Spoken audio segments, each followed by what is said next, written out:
बंदी छोड़ सतगुरु रामपाल जी भगवान की जय हो। सत्साई भाई और बहनों, दया पूज्य गुरुदेव भगवान सतगुरु रामपाल जी परमेश्वर जी की, जिनकी असीम अनुकंपा से, जिनके विशेष आशीर्वाद से आप और हम सभी भाई बहन साध संगति से जुड़कर परमेश्वर की मर्यादा में रहकर उनके पूर्ण पद की भक्ति कर पा रहे हैं। गुरु को ही परमेश्वर मानकर, भगवान मानकर और गुरु के ही वचन पर चलकर इस कलयुग की पिछली पीढ़ी में बहुत ही कम बिरला आत्माएं होंगी जो चल पाएंगी और जो वर्तमान में चल रही हैं। एक छोटा सा और बहुत ही प्यारा संदेश आज आप सभी भाई बहनों को परमेश्वर जी के आशीर्वाद से दिया जाएगा और परमेश्वर जी की चरण सेवा करते करते हम परमेश्वर जी का गुणगान करेंगे, उनकी महिमा करेंगे और वो विशेष संदेश आप सभी भाई बहनों को देंगे। बहुत ही विशेष है, वीडियो को ध्यान से देखते रहिएगा। उससे पहले दास अपने पूज्य गुरुदेव भगवान से उनकी चरण सेवा का सुख व आनंद प्राप्त करने के लिए उनसे प्रार्थना करेगा। हे परमपिता परमेश्वर, हे बंदी छोड़, हे गुरुदेव भगवान, दास को अपनी चरण सेवा की आज्ञा दीजिए परवरदिगार। दास को अपनी चरण सेवा की आज्ञा दीजिए परवरदिगार। विशेष संदेशा देने से पहले हम परमेश्वर जी का जयकारा लगाएंगे। उसके बाद परमेश्वर जी की चरण सेवा करते करते आप सभी भाई बहनों को संदेशा भी सुनाएंगे। बंदी छोड़ सतगुरु रामपाल जी भगवान की जय हो। परम पिता परमात्मा, सारी सृष्टि के रचनहार, कुल मालिक, असंख्य ब्रह्मांडों के स्वामी, जगत गुरु, तीनों लोकों में प्रवेश करके सबका पालन पोषण करने वाले राजाधिराज, आत्माधार, नाथों के नाथ, देवों के देव महादेव, सर्वेश्वर, महेश्वर, मृत्युंजय, अजरो अमर, आदि अनादि, सनातनी प्रभु, जगत पिता जगदीश्वर, श्री श्री 1008 की उपाधि के वास्तविक अधिकारी, अकाल मूरत, सौद स्वरूपी राम, वासुदेव, सर्वगतम ब्रह्म, परम पूज्य, प्रथम पूज्य, परम संत, परम पुरुष, परम धनी, परम दयालु, सत्य कबीर, हक्का कबीर, अल्लाहु कबीर, अल्लाहु अकबर, बाखबर, अल्लाह ताला, जगत के तारणहार, जगत के मुक्तिदाता, जगत के जगन्नाथ, हारे के सहारे, हिंदुओं के राम, मुसलमानों के अल्लाह, सिखों के वाहिगुरु, ईसाइयों के मसीह, दया के सागर दयानिधि, करुणा के सागर करुणानिधि, स्वयंभू परिभू, संकट मोचन, कष्ट हरण, मंगल करण, दुख भंजन, अविगत कबीर, निर्विकार निर्विषम परमात्मा, असली मर्यादा पुरुषोत्तम, आदि राम, आदि अनादि सतगुरु, अलय अलेख, असली घनश्याम, असली मनमोहन, असली कृष्ण, शहंशाहों के शहंशाह, राजाओं के राजा, महाराजाओं के महाराजा, सम्राटों के सम्राट, भगवानों के भगवान, अल्लाहों के अल्लाह, मसीहाओं के मसीह, सच्चे वाहिगुरु, संत शिरोमणि सतगुरु रामपाल जी परमेश्वर जी के चरण कमल में अनंत कोटि दंडोत प्रणाम। सत्साई भाई और बहनों, पूज्य गुरुदेव भगवान अक्सर हमें अपने सत्संगों में बार बार एक संदेशा देते हैं कि जब तक किसी भी व्यक्ति को जिस वस्तु की वो प्राप्ति कर रहा है या करना चाह रहा है, जब तक उसे उसके गुणों का ज्ञान नहीं होगा, तब तक वो उसकी प्राप्ति उस लगन और दृढ़ विश्वास के साथ नहीं कर पाएगा। गुरुदेव भगवान ने उदाहरण देकर समझाया, जैसे किसान है, जब तक उस किसान को अनाज की महिमा का, महत्वता का पता नहीं चलेगा कि अनाज कितना महत्वपूर्ण है, अनाज से हम अपने शरीर को स्वस्थ रख सकते हैं, चलायमान रख सकते हैं, अनाज से परिवार का भरण पोषण होता है, शरीर काम करने के लायक होता है, तो वो किसान उतनी ही मेहनत और विश्वास के साथ में अन्न पैदा करेगा, क्योंकि उसे अन्न की महत्वता का ज्ञान है। वो रातों को सर्दी के महीने में भी घुटनों घुटनों पानी में खड़े होकर गेहूं में पानी देगा, सरसों में पानी देगा। क्यों? क्योंकि उसे अनाज की महत्वता का पता चल गया। ठीक इसी प्रकार माता पिता अपने बच्चों को स्कूल भेजते हैं, कॉलेज भेजते हैं, उन्हें पढ़ाते हैं, इतना सारा रुपया पैसा खर्च करते हैं, उन्हें समय भी देते हैं। क्यों? क्योंकि माता पिता को शिक्षा की महत्वता का पता है कि शिक्षा कितनी महत्वपूर्ण है। शिक्षा प्राप्त करके ये बच्चा अपना भविष्य सुधार लेगा, ये कभी भी किसी की ठगी का शिकार नहीं होगा, ये अपने बच्चों को भी एक उज्जवल भविष्य देगा। शिक्षा से नौकरी मिलती है, शिक्षा से घर में पैसा आता है, शिक्षा से कमाए हुए पैसे से भौतिक सुख सुविधाओं को अर्जित किया जाता है, जीवन सफल किया जाता है। इसलिए माता पिता अपने बच्चों को शिक्षा दिलाते हैं। ठीक इसी प्रकार गुरुदेव भगवान ने बताया कि जब तक आपको सतगुरु की महत्वता का पता नहीं चलेगा कि सतगुरुदेव भगवान कितनी अनमोल वस्तु है, गुरु का जीवन में कितना बड़ा और उच्च स्थान है, गुरु कौन होता है, गुरु क्या कर सकता है, जब तक हमें इन सब बातों का अच्छे से पता नहीं चलेगा, तब तक हम भले भक्ति करें, लेकिन हमारे अंदर गुरुदेव भगवान के प्रति जो भाव, श्रद्धा, लगन, विश्वास पैदा होना चाहिए वो नहीं हो पाएगा। भले हम भक्ति भी कर रहे हैं, दान पुण्य भी कर रहे हैं, सेवा भी कर रहे हैं,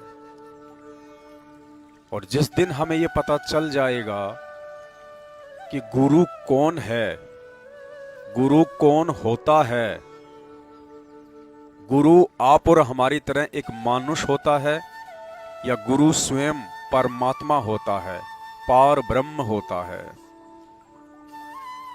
उसके बाद उसी गुरु के द्वारा प्रदान किए गए मंत्र, आरती, सत्संग, सुमरण, सेवा, इन सब को करने में हमारी रुचि, हमारी लगन एक अलग ही प्रकार की हो जाएगी। और यही स्थिति आज संत रामपाल जी भगवान की संगत में है।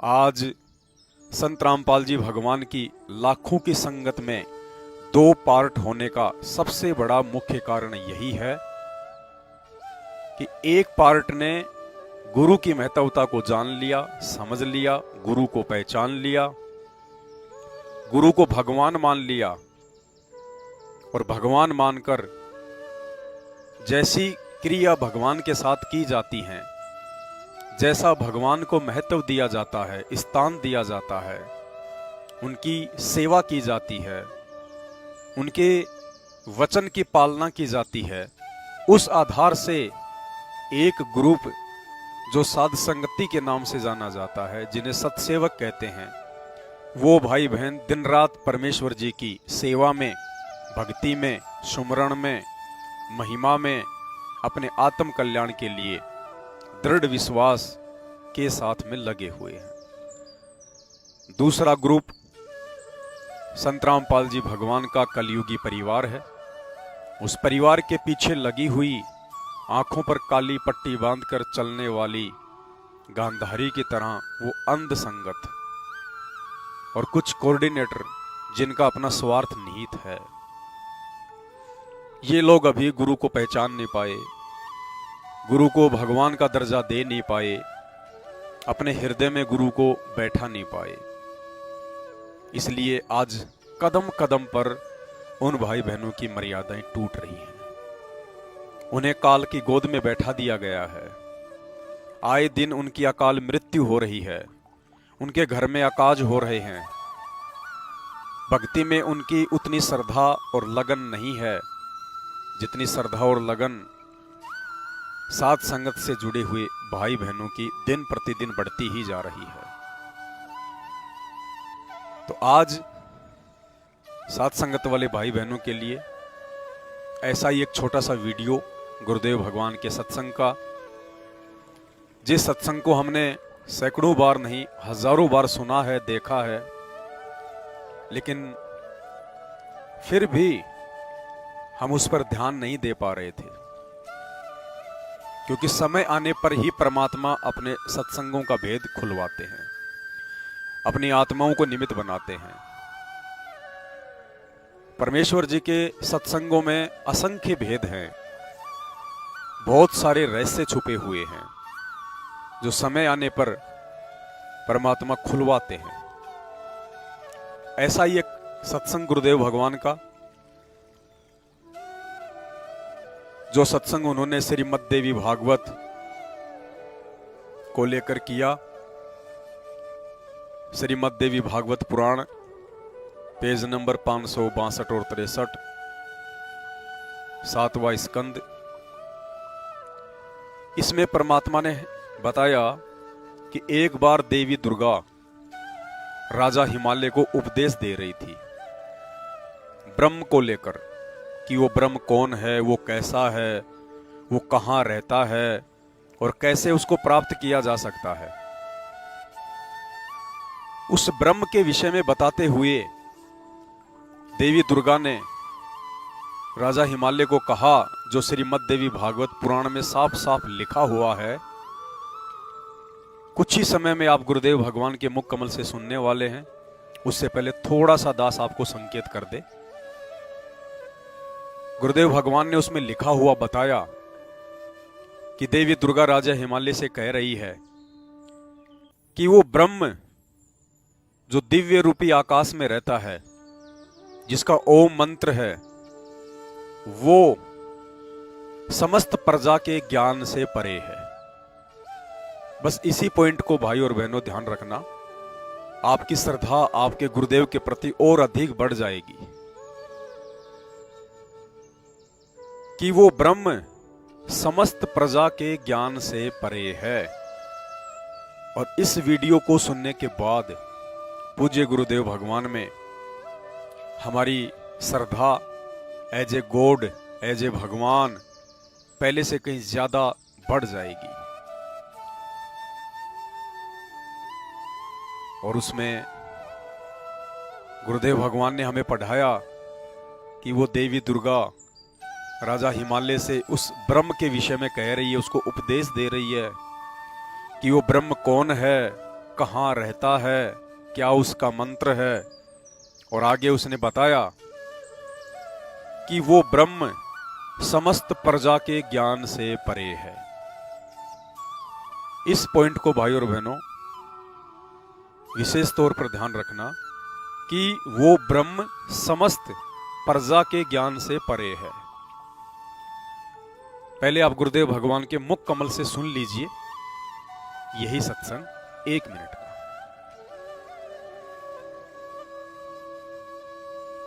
संक्षिप्त देवी भागवत। देवी के द्वारा हिमालय को ज्ञानोपदेश, ब्रह्म स्वरूप का वर्णन।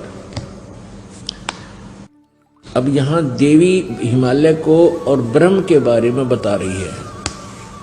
पहले तो इसने अपने विषय में जानकारी की है। श्री देवी जी कहने लगी, पर्वतराज इस प्रकार योग युक्त होकर मुझ ब्रह्म स्वरूपा देवी का ध्यान करे।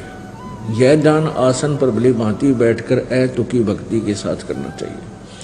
अब पहले तो ये अपनी बता रही है, फिर कहती है कि अगर तेने मोक्ष चाहिए, कल्याण करवाना है, तो केवल एकमात्र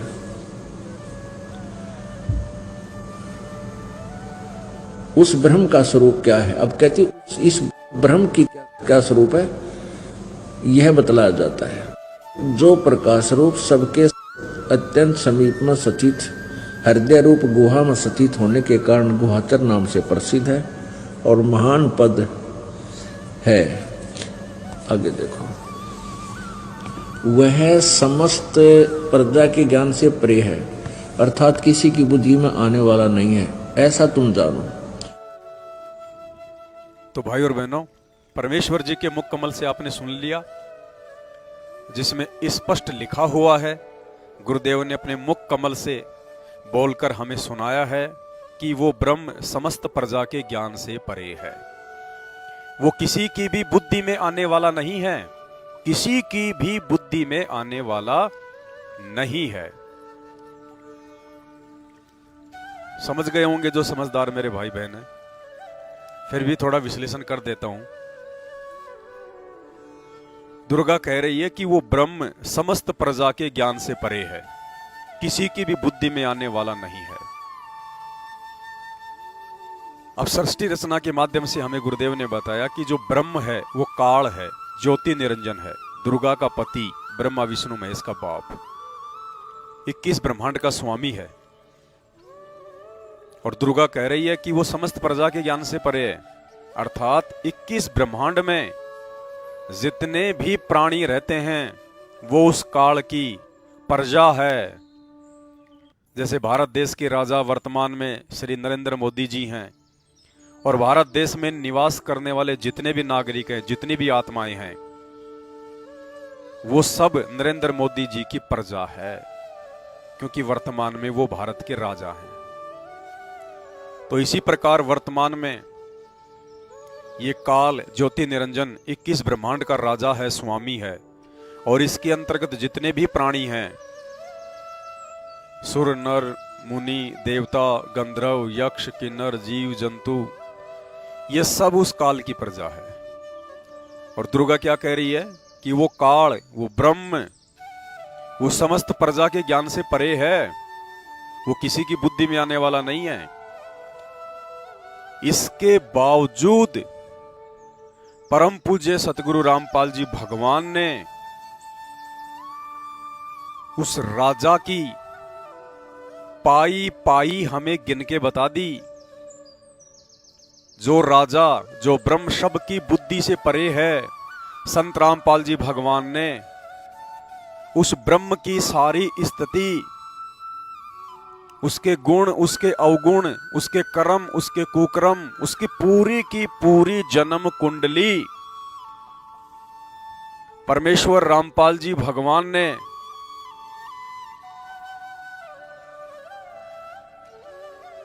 खोल के हम सबके सामने रख दी। दुर्गा तो क्या कह रही है कि वो समस्त प्रजा के ज्ञान से परे है, यानी 21 ब्रह्मांड का कोई भी प्राणी, देवी देवताओं से लेके मानव, कोई भी प्राणी उसके विषय में जान ही नहीं सकता, उसको पहचान ही नहीं सकता। लेकिन संत रामपाल जी ने इसके बावजूद उस ब्रह्म की जन्म कुंडली सृष्टि रचना के माध्यम से एक बार नहीं, लाखों बार सार्वजनिक तौर पर खोल के रख दी। दुर्गा कह रही है वो समस्त प्रजा के ज्ञान से परे है, वो किसी की बुद्धि में आने वाला नहीं। और संत रामपाल जी ने उस काल की जन्म कुंडली सबकी बुद्धि में फीड कर दी। भाई और बहनों, इसी से हम आइडिया लगा सकते हैं, इससे बड़ा प्रमाण और क्या चाहिए हमें, कि दुर्गा तो कह रही है कि वो सबकी बुद्धि से परे है, किसी की बुद्धि में आने वाला नहीं है, समस्त प्रजा के ज्ञान से परे है, यानी उसको कोई जान नहीं सकता।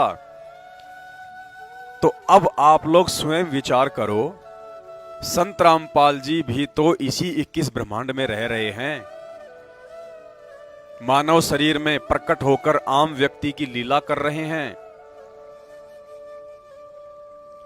तो श्री देवी भागवत पुराण के अनुसार और दुर्गा जी के अनुसार, यदि संत रामपाल जी भगवान भी आप और हमारी तरह एक जीव होते, मां के गर्भ से जेर से लिपटकर आप और हमारी तरह जीव संज्ञा में पैदा होते, यदि ये मां के गर्भ से जन्म लेके आए हुए होते, यदि ये भी हमारे ही जैसे होते, तो काल इनकी बुद्धि में कैसे आ गया? इन्होंने पूरे विश्व में 21 ब्रह्मांड में सबसे पहले काल की जन्म कुंडली कैसे खोल दी? यदि संत रामपाल जी भी आप और हमारी तरह एक मानुष हैं, एक जीव हैं, एक व्यक्ति हैं, मां के गर्भ से जन्म लेके आए हैं, तो कैसे इन्होंने पूरा का पूरा भेद खोल के रख दिया।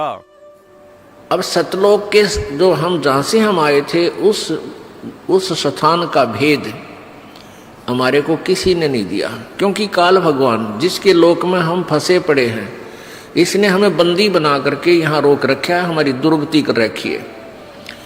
अब जिस लोक के हम रहने वाले हैं उस देश का वो मालिक आता है, हमारा पिता आता है, जो हम गलती से इस काल के जाल में फंसे हुए उनको समझाता है कि ये तुम्हारा मूल ठिकाना नहीं है। परमेश्वर स्वयं आते हैं और अपने तत्व ज्ञान का वो प्रचार स्वयं ही करते हैं, अपनी महिमा आप बताते हैं, अपने सतलोक के विषय में जानकारी देते हैं। उस सतलोक में हमें कितना सुख है। शंखों लहर मेहर की उपज कहर नहीं जा कोई, दास गरीब अचल अविनाशी सुख का सागर सोई। भाई और बहनों, ये कलयुग की बिचली पीढ़ी है, धोखा मत खा जाना। परमेश्वर ने ये विज्ञान, इन शास्त्रों का समस्त भाषाओं में अनुवाद, सरलीकरण, अक्षर ज्ञान, ये मोबाइल, सोशल मीडिया क्यों दी परमेश्वर ने? इसीलिए दी है कि हम अपने गुरुदेव भगवान की पहचान करके और इस भक्ति मार्ग में भक्ति, दान, सुमरण, सेवा का डूंडा उठा दें, क्योंकि ये मौका असंख्य कल्प युगों के बाद इस आत्मा को नसीब होता है।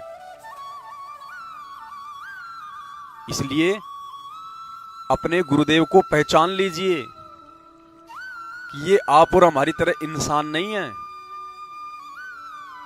ये इंसान के रूप में भगवान है। ये मनुष्य सदृश जो आपको दिखाई दे रहे हैं, ये हाड़ मांस का शरीर नहीं है। परमात्मा कहते हैं, हाड़ चाम लहू ना मेरे, कोई जाने सतनाम उपासी, और तारण तरण अभय पद दाता, मैं हूं कबीर अविनाशी। 650 साल पहले धर्मदास जी भी यही धोखा खा गए थे। जब गुरुदेव भगवान उन्हें कहा करते थे कि धर्मदास, मैं आपकी तरह देही में नहीं हूं,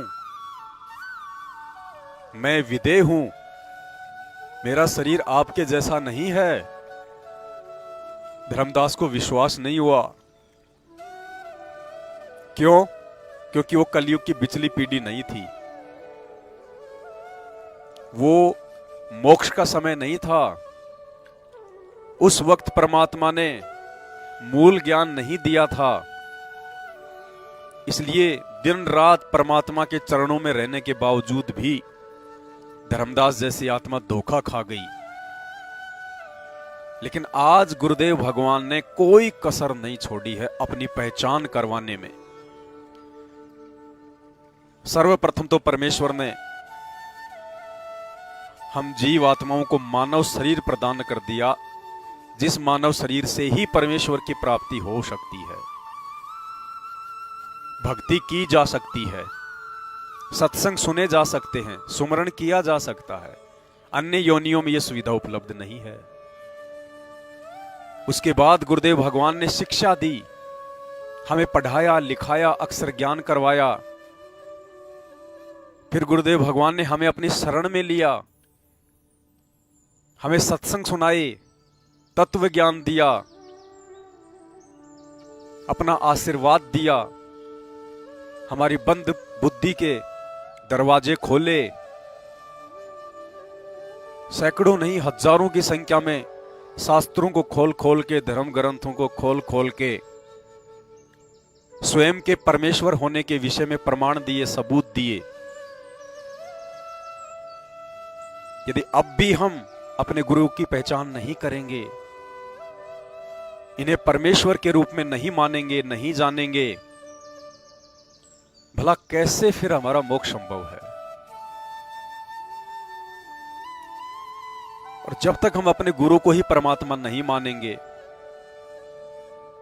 तो स्पष्ट कर रखा है परमात्मा ने सत्संगों में कि जब तक आप अपने गुरु को परमात्मा नहीं मानते हैं, गुरु के रहते सहते यदि आप किसी और की पूजा करते हैं, किसी और को दंडवत करते हैं, किसी और के आगे ज्योति हवन यज्ञ करते हैं, किसी और के आगे आरती करते हैं, किसी और की फोटो अपने दरबार में और अपने घर में रखते हैं, जैसे आज 90% संगत पूर्ण परमेश्वर सतगुरु रामपाल जी भगवान के धरती पर सहशरीर प्रकट होते हुए एक कागज की काल्पनिक फोटो, दाढ़ी मूछ वाली फोटो, कबीर जी की उस कागज की फोटो को भगवान मानकर पूज रही है, उसे अपने दरबार में रखे हुए हैं, उसके आगे ज्योति जलाते हैं, दंडवत करते हैं, और प्रतिवर्ष जून के महीने में उस कागज की फोटो को कबीर भगवान मानकर उनका प्रकट दिवस मनाते हैं, भंडारे करते हैं, उन्हें भोग लगाते हैं। जिंदा सतगुरु को आज तक भोग नहीं, जिंदा गुरु का आज तक उन्होंने प्रकट दिवस नहीं मनाया, और उस मुर्दा बेजुबान निर्जीव एक कागज की फोटो को भगवान मानकर पूज रहे हैं। कैसे मोक्ष होगा? तो गुरुदेव कहते हैं, जब तक आप अपने गुरु को ही परमात्मा नहीं मानते हैं, तब तक तो आपकी भक्ति शुरू भी नहीं होती है, भले आपको कोई भी मंत्र क्यों ना मिला हुआ है। और जब तक हम अपने गुरु को भगवान नहीं मानेंगे, भगवान मान के उनके साथ जब तक हम भगवान जैसा आचरण नहीं करेंगे, भगवान जैसा व्यवहार नहीं करेंगे,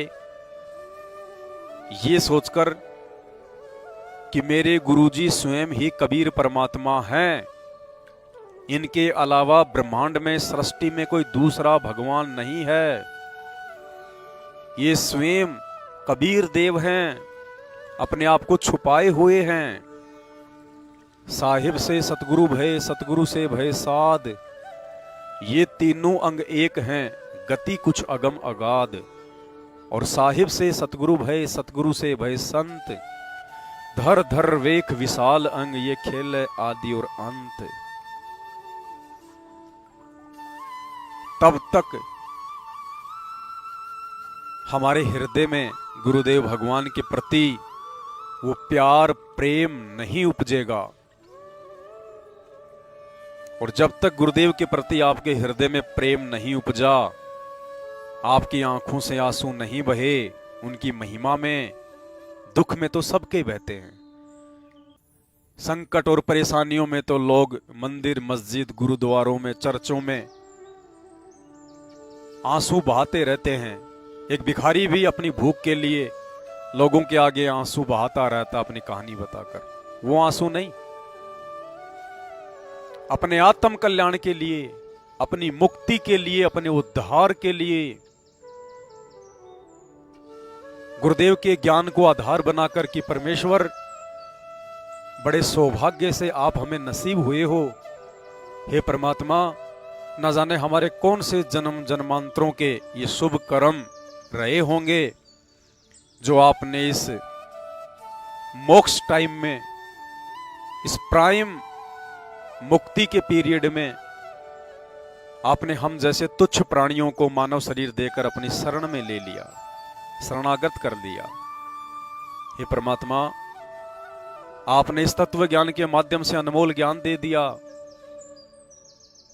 कि यदि सतगुरु की शरण प्राप्त करने के बाद भी आपकी मुक्ति नहीं हुई, आपकी अपनी कमजोरी के चलते, गुरु को भगवान ना मान पाने के चलते, मर्यादाओं को तोड़ देने के चलते, देखा देखी करने के चलते, तो नेक्स्ट जीवन 84 लाख योनियों का, गधे कुत्ते सूअर का, असहनीय पीड़ाओं और कष्टों को भोगने का। ये सारी बातें विचार करके जब तक हमारी आंखों से आंसू नहीं बहेंगे और हम सौपन में भी मर्यादा तोड़ने की नहीं सोचेंगे और गुरु के अतिरिक्त कभी भी किसी को भी भगवान नहीं मानेंगे, नहीं जानेंगे, नहीं पहचानेंगे, उस समय गुरुदेव भगवान कहते हैं कि तुम्हारी भक्ति समझ लो शुरू हो चुकी है। अब तो तुम भगत बने हो। भगत यानी भगवान को पहचानने के बाद तो हम भगत बनते हैं। भक्ति तो भगवान को पहचानने के बाद में शुरू होती है और उसके बाद भक्ति में बाधक जो विकार हैं, जो गुरुदेव हमें रोज चेताते हैं, रोज हमें कहते हैं परमात्मा, हम नित्य नियम को केवल एक रूटीन समझकर पढ़ रहे हैं, लेकिन वो नित्य नियम नहीं है, वो नित्य गुरु जी का आदेश है। जो नित्य नियम हमें गुरुदेव ने दिया है, तीनों समय की आरती, वो हमारे लिए रोजाना गुरुदेव की तरफ से याद दिलाए जाने वाले आदेश हैं कि तुम क्या कर रहे हो। वो एक प्रकार से थर्मामीटर है कि तुमने अभी तक क्या किया, क्या कर रहे हो और क्या करना चाहिए था। और उस आदेश के माध्यम से हमें परमात्मा रोज अवगत करवाते हैं कि कामी क्रोधी लालची इनसे भक्ति न होए, भक्ति करे कोई सूरमा जाति वर्ण कुल खोए। यानी सबसे पहले तो अपने गुरु को ही हर प्रकार से जांच के, परख के, शास्त्रों से प्रमाण देख देख कर अपने दिल के अंदर ये बैठा लेना कि गुरु ही परमात्मा है, गुरु ही भगवान है, संत रामपाल जी ही स्वयं कबीर देव हैं। पहली बात तो ये बड़ा मुश्किल काम है और यदि इस मुश्किल काम को आपने गुरुदेव भगवान के आशीर्वाद से आसान कर लिया तो उसके बाद फिर नंबर आता विषय विकारों का। उसके बाद गुरुदेव भगवान अपने उन्हीं बच्चों पर विषय विकारों से मुक्ति प्राप्त करने की रजा बख्शते हैं, आशीर्वाद देते हैं। जो बच्चे गुरु को भगवान मानने के बाद उनके साथ भगवान जैसा ही आचरण करते हैं, भगवान जैसा ही व्यवहार करते हैं। कैसे? उसके बाद गुरु जी ने बताया कि गीता जी अध्याय नंबर 3 श्लोक नंबर 13 कि जो व्यक्ति पूर्ण परमात्मा को भोग लगाए बिना अन्न पकाते हैं, भोजन खाते हैं, वो समझो पाप खा रहे हैं, पाप। अब दुनिया को तो पूर्ण परमात्मा का पता नहीं, उनको पहचान नहीं, गीता जी का ज्ञान नहीं। गीता जी का ज्ञान समझाने वाला धरती पर है, लेकिन उनके इतने मजबूत संस्कार नहीं कि वो उनकी शरण में आ जाएं। लेकिन जिन जिन आत्माओं पे परमात्मा ने अपनी शरण में लेने की दया बख्श दी, इस तत्व ज्ञान का पिटारा खोल दिया, उन आत्माओं को तो फिर समझना चाहिए कि धरती पर भगवान कौन है, परमात्मा कौन है। और जब पता चल गया कि हमारे पूज्य गुरुदेव ही परमात्मा हैं, भगवान हैं, तो गीता जी अध्याय 3 श्लोक 13 के अनुसार फिर हम भोग किसको लगाएंगे?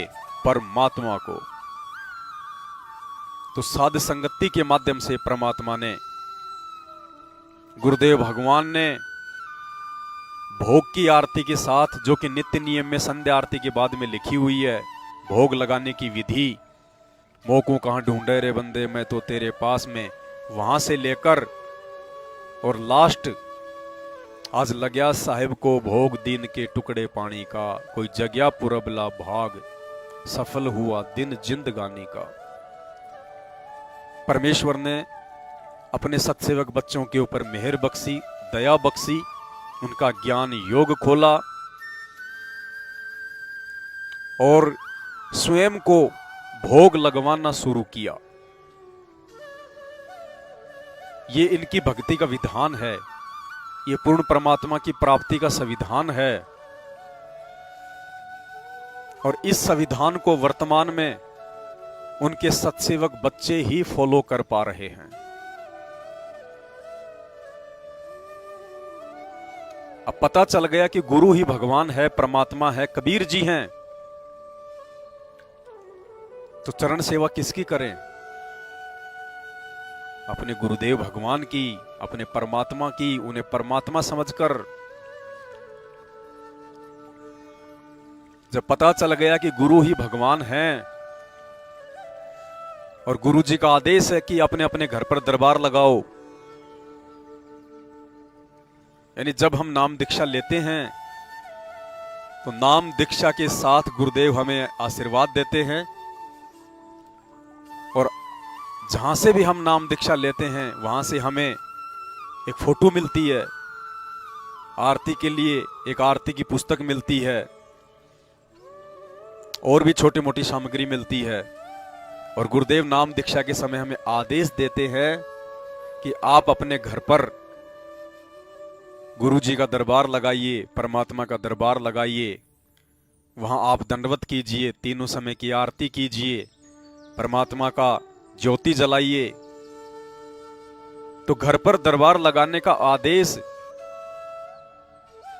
यानी अपने गुरुदेव भगवान को विराजमान करने का आदेश। दरबार क्या होता है? दरबार का मतलब जहां हमारे भगवान निवास करते हैं, जहां हमारे गुरुदेव भगवान बैठेंगे, विराजमान होंगे, विश्राम करेंगे, उसको कहते हैं दरबार। तो ये आदेश तो नाम दीक्षा लेते ही गुरुजी अपने भक्तों को दे देते हैं। लेकिन आज से पहले कोई भी भगत गुरु की महत्वता को समझ नहीं पा रहा था, गुरु को भगवान जान नहीं पा रहा था, मान नहीं पा रहा था। इसलिए एक छोटी सी अलमारी में, मकान के कोने में, सीढ़ियों के नीचे या रसोई के एक कोने में एक छोटा सा जगह देख के एक छोटी सी फोटो रख देते थे, छोटा सा दीपक रख देते थे और लग जाता था दरबार। लेकिन अब परमेश्वर ने ज्ञान योग खोला है, क्योंकि ये कलयुग की बिचली पीढ़ी है और गुरु में हमारी अटूट श्रद्धा हुए बिना हम मोक्ष प्राप्त नहीं कर सकते। तो अब परमेश्वर ने अपनी पहचान करवाई, और जब पहचान हो गई तो भाई भगत के घर में और भगत के घट में सबसे पहला स्थान, सर्वोच्च स्थान, उत्तम स्थान, शुद्ध और पवित्र स्थान अपने गुरुदेव भगवान का होना चाहिए। इसलिए साध संगति के माध्यम से परमात्मा ने फिर दया बख्शी, क्योंकि अपने 13वें पंथ की यथार्थ सत्य भक्ति का सारा विधान परमात्मा साध संगति के माध्यम से ही चेंज करवा रहे हैं। गुरु को भगवान के रूप में मानना, देखना साध संगति के माध्यम से ही परमात्मा ने हम सबको सिखाया। गुरु ही परमात्मा है, गुरु को ही भोग लगाना है, ये भी साध संगति के माध्यम से ही परमात्मा ने सिखाया। अपने घर पर, अपने दरबार में, अपने घट में अपने गुरु को ही पति परमेश्वर मानकर पतिव्रता की तरह केवल एक ही फोटो रखनी है, बाकी किसी की फोटो नहीं। ना दादा गुरुदेव की, ना गरीबदास जी की, ना पंडित चिदानंद जी की, ना ही काल्पनिक दाढ़ी मूछ वाले कबीर जी की। ये सारा विधान परमात्मा ने साध संगति के माध्यम से ही भगत समाज में लागू करवाया है। यहां तक कि दंडवत प्रणाम करने की सही विधि भी परमेश्वर ने साध संगति के माध्यम से ही भगत समाज को सिखाई। और जब ये पता चल गया कि गुरु स्वयं परमात्मा है और गुरु जी की कितनी महत्वता है, एक भगत के जीवन में, एक पतिव्रता आत्मा के हृदय में गुरु के लिए कितनी असीम श्रद्धा होनी चाहिए, उसके बाद अब साध संगति के माध्यम से ही गुरुदेव भगवान ने घर घर को आश्रम बना दिया। बच्चों वो ठीक का दिन आ गया, चारों तरफ डंका बोल गया दाता का। एक समय में 4-5 लाख बच्चे सत्संग सुन रहे। इतना बड़ा हम आश्रम बना कभी नहीं सुना सकते थे। एक बंदी छोड़ सारा संसार आश्रम बन गया मेरे बंदी छोड़ का, घर घर आश्रम बन गया। और अपने बच्चों को ऊपर किसी कृपा कर दी मेरे दाता ने। बच्चों सात संगत से जुड़े हुए भाई बहनों के घरों में सबसे पहला स्थान, सबसे ऊंचा स्थान अपने गुरुदेव भगवान का। जिन जिन भाई बहनों की जैसी भी व्यवस्था है, आर्थिक स्थिति या जैसे भी, उस आधार से उन्होंने अपने घर में, अपनी झोपड़ी में, अपने किराए के मकान में, अपने खुद के मकान में, जहां भी वो रहते हैं और जिस भी व्यवस्था में वो रह रहे हैं, उस व्यवस्था के अनुसार उस घर में, उस झोपड़ी में सबसे अच्छी और सबसे उत्तम व्यवस्था उन्होंने अपने गुरुदेव भगवान के लिए की हुई है। किसी ने खाट, तो किसी ने पलंग, तो किसी ने बेड, तो किसी ने डबल बेड अपने गुरुदेव भगवान के लिए, अपने गुरुदेव भगवान के विश्राम के लिए लगा दिए हैं। उस घर में यदि उपयुक्त जगह है तो एक कमरा अपने गुरुदेव भगवान को समर्पित कर दिया है। उस कमरे में गुरुदेव भगवान के विश्राम के लिए चारपाई, पलंग या बेड लगा दिया गया है। सुसज्जित बिस्तर की व्यवस्था कर दी गई है। परमेश्वर के बैठने के लिए सोफा या चेयर, कुर्सी जैसी भी व्यवस्था है भाई बहनों ने कर दी है। उस दरबार में कोई भी अपवित्र व्यक्ति, बाहर का व्यक्ति, नशा वगैरह करने वाला व्यक्ति, अनुपदेशी व्यक्ति प्रवेश नहीं करता है। केवल अपने गुरुदेव को भोग लगाते समय, उनकी चरण सेवा करते समय या दिन में 10 मिनट, 20 मिनट, आधा घंटे शांति से अपने गुरुदेव के चरणों में बैठकर उनसे अपने दिल की बात करने के लिए वो भगत भाई बहन ही आते हैं, जाते हैं, बैठते हैं। और उस जगह बैठकर गुरुदेव भगवान के चरणों की सेवा करते हुए या उनसे बातें करते हुए जो आत्मिक आनंद, जो सुख की अनुभूति उन आत्माओं को होती है अपने गुरुदेव के चरणों में, वो आत्मिक अनुभूति परमेश्वर ने अपने एक वाणी के माध्यम से बताया कि राम बुलावा भेजिया, दिया कबीरा रोए, और जो सुख है सत्संग में वो बैकुंठ में ना होए। जो सुख है सत्संग में। सत्संग के बहुत सारे अर्थ होते हैं। सत्संग का एक अर्थ होता है, गुरुदेव हमें जो वचन सुनाते हैं उनको भी सत्संग कहते हैं। सत्संग का दूसरा अर्थ होता है सच्चे गुरु की संगति। सच्चे गुरु के चरणों में बैठकर चिंतन मनन करना, उनके चरणों की सेवा करना,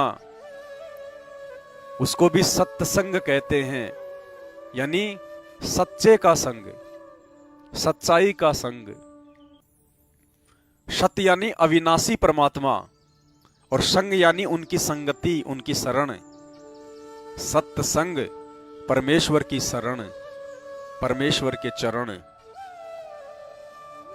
तो ये आत्मिक आनंद केवल सत्सेवक भाई बहन ही वर्तमान में इस 21 ब्रह्मांड में अपने गुरुदेव को ही भगवान मानकर और निश्चिंत होकर उठा रहे हैं। निश्चिंत क्यों हैं? निर्भय क्यों हैं, निसंदेह क्यों हैं, ये भी परमात्मा ने गरीबदास जी महाराज जी की एक वाणी के माध्यम से हमें बताया कि अजब नगर में ले गए हमको सतगुरु आण, और झिलके बिंब अगाध गति हम सूते चादर तान। यानी गरीबदास जी ने जब अपनी आंखों से सतलोक को देख लिया, सारे देव महादेवों की खंड पिंड ब्रह्मांड लोक परलोक सबकी स्थिति से वो परिचित हो गए, तब उन्होंने वापस आकर कहा था कि हम तो निसंदेह हो गए, निसंशय हो गए। हमने अपनी आंखों से वो लोक देख लिया, वो धाम देख लिया, और उस परमेश्वर ने हमें उस धाम में पहुंचाने का वो मार्ग बता दिया, वो मंत्र दे दिया, भक्ति साधना दे दी। अब यदि हम आजीवन मर्यादा में रहेंगे और गुरु को भगवान मानेंगे तो हमारी मुक्ति में, हमारे संदेह में,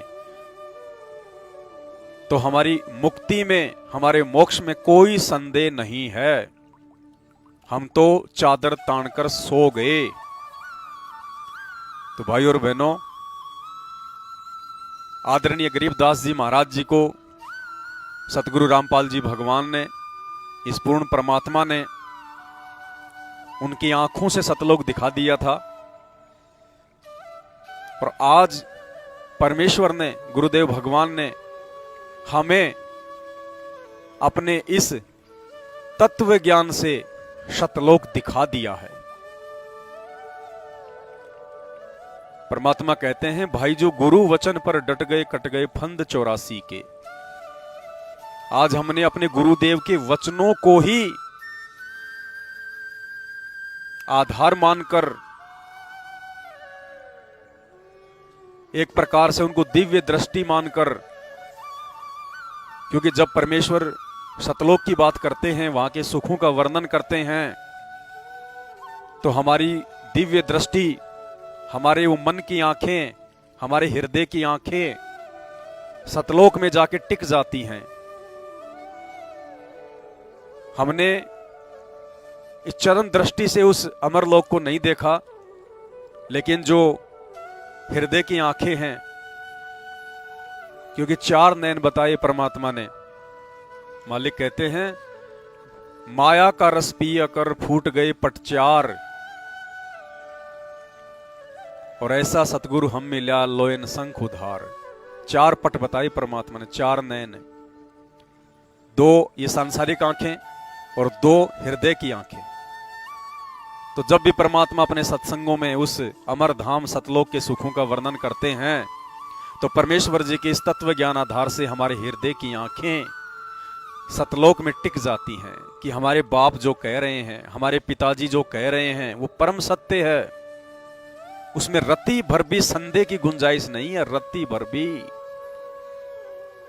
और अपने बाप के प्रवचनों पर, अपने भगवान के वचनों पर जो निसंदेह होकर आंखें बंद करके चलता है, ब्लाइंड फेथ कर करके चलता है, परमात्मा कहते हैं इस पिछली पीढ़ी में वो ही आत्माएं पूर्ण मोक्ष प्राप्त कर पाएंगी। उदाहरण भी दिया परमात्मा ने कि हर किसी को सतलोक नहीं दिखाया जाता। आज से पहले उन चंद आत्माओं को केवल सतलोक इसलिए दिखाया ताकि वर्तमान में तुम लोगों को यह विश्वास हो जाए कि गुरुजी जो कह रहे हैं, गुरुजी जो बता रहे हैं, वो झूठ नहीं है, बिल्कुल सत्य है। हमारे विश्वास के लिए, हमारी मुक्ति के लिए परमात्मा युगों युगों से प्रयत्न कर रहे हैं। उन आत्माओं को हमारे लिए परमात्मा सतलोक में लेके गए। उन आत्माओं के द्वारा हमारे लिए परमेश्वर ने मोटे मोटे वो ग्रंथ लिखवाए ताकि हमें यकीन हो आज, और अपने गुरुदेव भगवान के प्रत्येक वचन पर हम आंख बंद करके विश्वास करें। और कैसे मोक्ष प्राप्त करेंगे हम? सिर्फ गुरु वचन पर चलकर। सबसे पहला गुरु वचन होता है, गुरु जी हमें जो ज्ञान दे रहे हैं, जो बातें बता रहे हैं, जो आज से पहले हमने नहीं सुनी, नहीं देखी, उन बातों पर हम दृढ़ विश्वास करें। और दूसरा वचन है पूज्य गुरुदेव जी के द्वारा नाम दीक्षा के समय उस नाम को सही प्रकार से संभाल कर रखने के लिए, उस नाम से समस्त लाभ प्राप्त करने के लिए, उस नाम की भक्ति से मोक्ष प्राप्त करने के लिए वो नियम, वो मर्यादाएं, तो ये दोनों वचन हमने आज पूर्ण रूप से निभाने पड़ेंगे।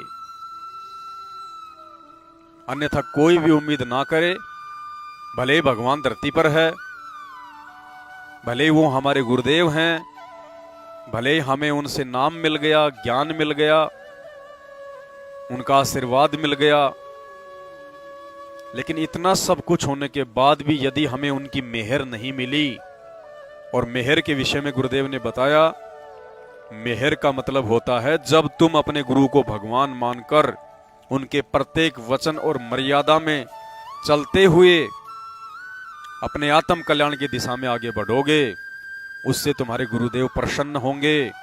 तुम्हारी उन क्रियाओं को वो अंतर्यामी गुरुदेव भगवान तुमसे दूर होते हुए भी पल पल देख रहा है, सीसीटीवी कैमरे की तरह, क्योंकि वो अंतर्यामी है। अंतर्यामी एक तुम आत्म के आधार, जो तुम छोड़ो हाथ तो मैं कौन उतारे पार। जब गुरुदेव देख लेता है कि ये मेरा बच्चा मेरी गैर हाजिरी में, मेरी पीठ पीछे भी दुनिया की बातों में आके, काल प्रेरित लोगों की बातों में आकर, उनके विश्वास में आकर मेरे द्वारा दी गई मर्यादाओं को नहीं तोड़ रहा है, मेरे वचन पर चल रहा है, गुरु को ही भगवान मान रहा है, पतिव्रता पद की भक्ति कर रहा है, तो परमेश्वर कहते हैं नुक्ते ऊपर रीजे गारे, करोड़ कर्म जल जाए तुम्हारे। तो भाई और बहनों, हमने हर वो क्रिया करनी है। ये 2014 बरवाला कांड के बाद से हमारी परीक्षा का समय है। 27 साल से अनमोल ज्ञान देने के बाद, हर तरह से अपने भक्ति विधि विधान को समझाने के बाद, आज जानबूझकर ये परमात्मा आप और हमसे हिसार जेल में दूर होकर बैठा है, हमारी परीक्षा के लिए, हमें जांचने और परखने के लिए, हमें देखने के लिए कि ये मेरे वचन पर कितने दृढ़ होकर चल रहे हैं, ये अपने गुरु को कितना पहचान पाए, कितना जान पाए, ये कितने कच्चे और कितने पक्के हैं। परमेश्वर कहते हैं गरीब कच्चा हीरा कृच हो, नहीं सह घन भार, ऐसा ये मन हो रहा लेखा लेकर तार। तो भाई और बहनों, अब गलतियां करने का समय बिल्कुल भी नहीं है। अब तो हमने ज्यादा से ज्यादा परमेश्वर की सेवा, सत्संग, सुमरण, महिमा, गुणगान इत्यादि करने का समय है। जितना हम इस परमेश्वर को खुश कर लेंगे और जितना जल्दी कर लेंगे, इनके हृदय में समाने के लायक हो जाएंगे। और हृदय में समाने की भी वही विधि है और दूसरी धरती पर नहीं है कि गुरु भगता मम आत्म सोई और वाके हृदय रहूं समोई। परमेश्वर अपने आप को छुपाते हुए, क्योंकि ये स्वयं ही परमात्मा है, स्वयं ही ये गुरु हैं, लेकिन फिर भी इस काल लोक के हिसाब से, क्योंकि जीवों की बुद्धि इतनी जल्दी स्वीकार नहीं कर पाती है कि गुरु ही भगवान होता है। कई वर्ष तो हमें ये सोचने में लग जाते हैं कि ये तो हमारे जैसा इंसान है, इंसान भगवान कैसे हो जाता है। लेकिन परमात्मा कहते हैं गरीब निर्गुण सरगुण एक है, दूजा ब्रह्म विकार, और निर्गुण साहिब आप हैं, सरगुण संत विचार।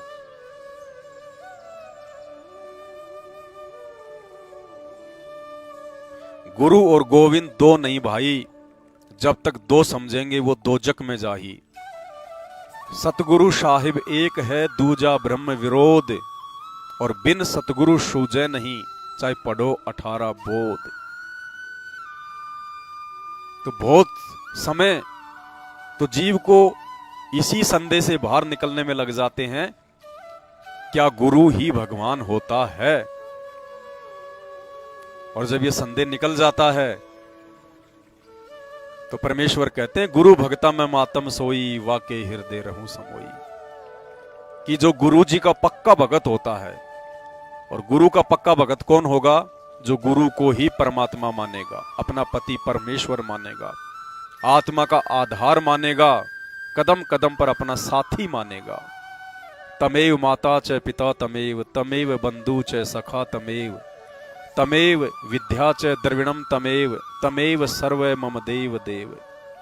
साधु माई बाप हैं, साधु भाई बंद, साधु मिलावे राम से काटे यम के फंद। गुरुर ब्रह्मा गुरुर विष्णु गुरुर देवो महेश्वर, गुरुर साक्षात पार ब्रह्म तस्मै श्री गुरुवे नमः। उसके बाद गुरुदेव कहते हैं कि गुरु भगता मम आत्म सोई, जो गुरु का भगत होगा मैं उसके हृदय में समाया रहूंगा, वो मेरी असली आत्मा है। गुरु भगता मम आत्म सोई, वाके हृदय रहूं समोई। 68 तीर्थ ब्रह्म ब्रह्म आवे, 100 फल गुरु जी के चरणों में पावे। उसके बाद हमें कहीं तीर्थों पर, धामों पर, मंदिरों में, मस्जिदों पर धक्के खाने की आवश्यकता नहीं है। यद्यपि गुरुदेव की गैर हाजिरी में यदि गुरुदेव के नाम से भी आश्रम खोल रखे हों या आश्रम खुले हों, हमने वहां भी धक्के खाने के लिए नहीं जाना, और ना ही 8 साल से हम साथ संगत वाले उन फर्जी सतलोक आश्रमों में धक्के खाने के लिए जाते हैं, जहां सिर्फ और सिर्फ गुरुदेव के आदेशों की आड़ में, उनके नाम की आड़ में, उनके काल प्रेरित कलयुगी परिवार ने धर्म को धंधा बना रखा है। पाठ पाठ पाठ पाठ, ज्योति ज्योति ज्योति ज्योति, और कुछ नहीं, सिर्फ माया, सिर्फ पैसा। और यही कारण है इस माया का रस पीकर वो डामाडोल हो चुके हैं।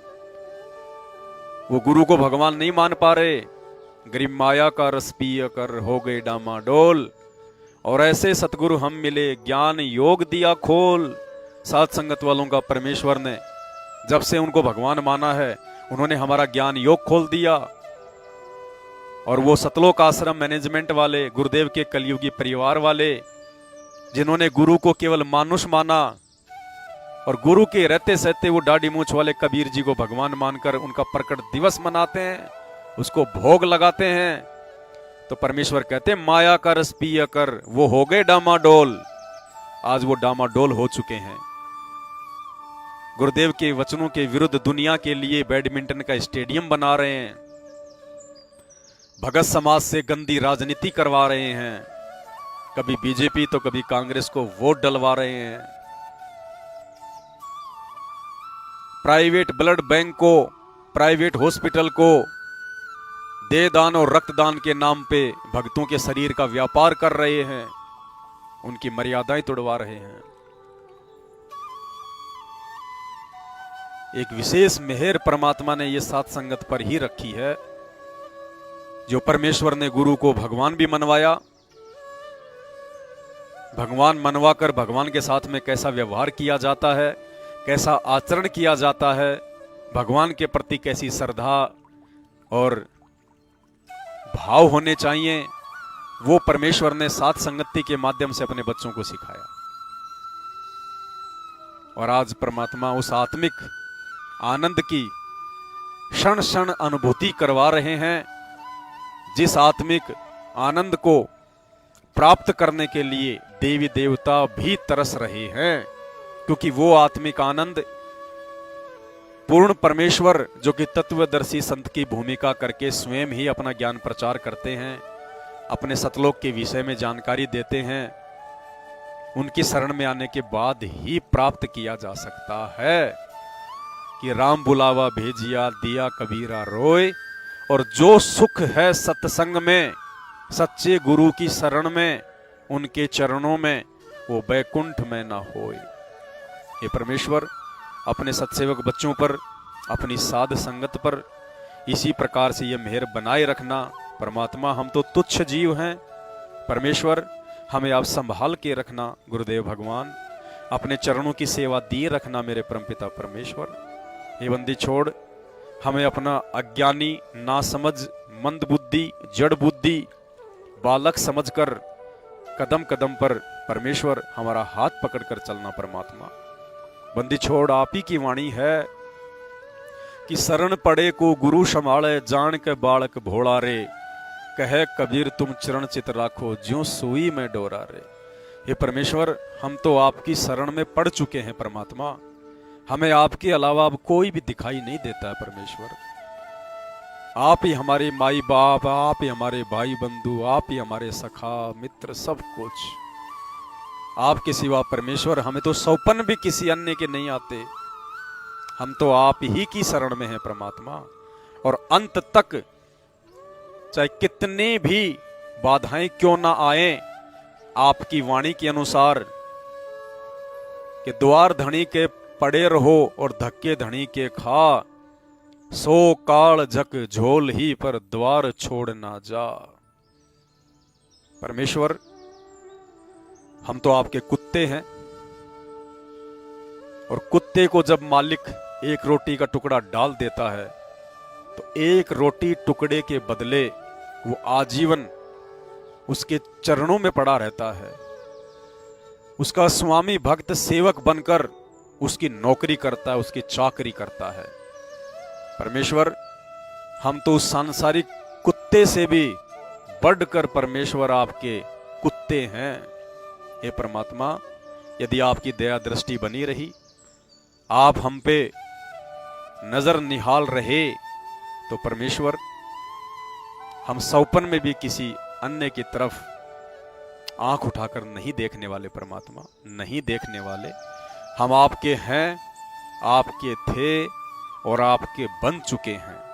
आपके अलावा अब इस आत्मा का कोई दूसरा आधार नहीं हो सकता। बंदी छोड़, दया रखना परमेश्वर, दया रखना दाता। बंदी छोड़ सतगुरु रामपाल जी भगवान की जय हो। बंदी छोड़ सतगुरु रामपाल जी भगवान की जय हो। बंदी छोड़ सतगुरु रामपाल जी भगवान की जय हो।